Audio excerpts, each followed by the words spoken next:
Today, we are going to get into a really powerful idea from the philosopher Jacques Ranciere. And it's one of those ideas that might completely flip how you think about being in an audience. It challenges centuries of thought on art, community, the whole shebang. And honestly, it's pretty empowering. Okay, so let's just start with a question for you. Think about the last time you were at the movies or a concert, or even just, watching a show on your couch. What were you actually doing? Were you just sitting there soaking it all up like a sponge? Or was something else, something more going on? That question is really at the heart of everything we're talking about today. For a very, very long time, our culture has been built on this foundational idea about audiences. Ranciere calls it the spectator's paradox, and it's all based on a really flawed assumption about you. Now, this isn't some newfangled theory. This is a logic that has been running the show in art and politics for ages. And the paradox basically claims that being a spectator is kind of a bad thing, that just by the act of looking, you're somehow cut off from real knowledge and from real action. So the paradox draws these really hard lines in the sand. It sets up these opposites. If you are viewing something, you can't possibly be acting. If you're just looking from afar, well, then you can't have true knowledge. And the big one, if you're a spectator, you are, by definition, passive. You're just a body in a chair, totally separate from the performers who get to be active. And this quote from Guy Debord, which Ranciere points to, just perfectly nails this negative attitude. I mean, it kind of echoes all our modern fears about screen time, doesn't it? This idea that the more we watch, the less we actually live. This view basically says that the audience is broken, and it needs to be fixed. Which, of course, leads us right to the next question. If the audience is broken, well, how do you fix it? History has given us two major attempts, two big cures that, as we'll see, ultimately failed. And these weren't just little tweaks here and there. These were massive, radical projects designed to solve the problem of the passive audience once and for all. But the thing is, they both started from the exact same mistaken assumption. So on one side, you've got what's called the Brechtian cure, named for the playwright Bertolt Brecht. His whole thing was to use distance to make the audience think. He wanted to turn you into a detached, critical scientist, looking at the stage to learn a specific lesson. Then, on the complete opposite side, you have the Artaudian cure, from the theorist Antonin Artaud. He wanted to destroy that distance entirely. He wanted to absorb the audience, to fuse everyone into one single feeling, breathing body. So one wants to teach you, the other wants to consume you. But here's the kicker.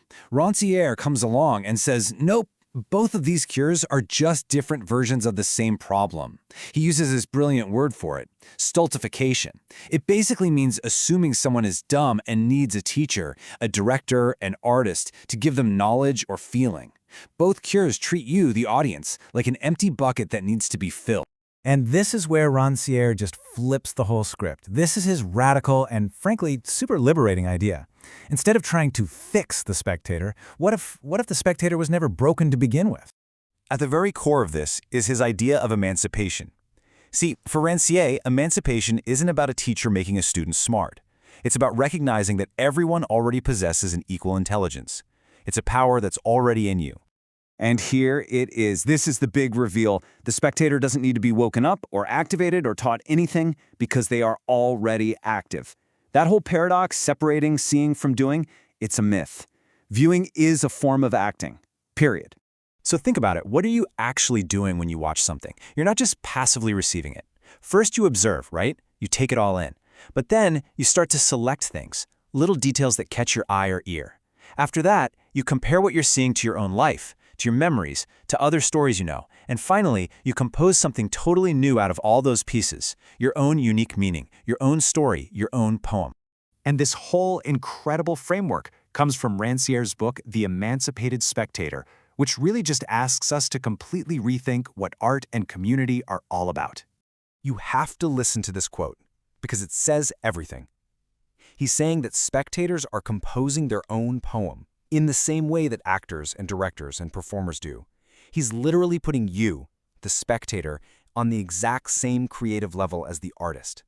The work you do in your seat is just as vital and just as creative. This whole idea of intellectual emancipation is actually rooted in this amazing true story of Joseph Jacques, the ignorant schoolmaster. He proved that you don't need to be a master pouring knowledge into a student's head. You just have to create a situation where a person's own intelligence can do the work. And the exact same thing is true for art. So, what does all this mean for us when we gather together as an audience? Well, it completely redefines what a community even is. I mean, if we're not just a passive mob waiting for a message, if every single person in that room is an individual creator, what does that make us? See, an emancipated community isn't what those old reformers wanted. It's not one giant body where everyone feels the exact same thing at the exact same moment. No, it's something way cooler. It's a temporary gathering of individual storytellers. We are all translators, taking a shared thing and turning it into countless unique personal stories. And this is the final, crucial takeaway. That distance we talked about, the gap between the stage and your seat, it's not a flaw. It's not a barrier we need to break down. That space is the very thing that gives you the freedom to do your creative work. It's the distance that allows you to translate and compose your story. It's where your power begins. So, I'll leave you with this thought. The next time you find yourself in an audience, remember that. You are not just a passive spectator. You are a poet. You are a translator. You are a creator. You are an equal partner in this whole act of making meaning. So the only real question left is, what story will you create?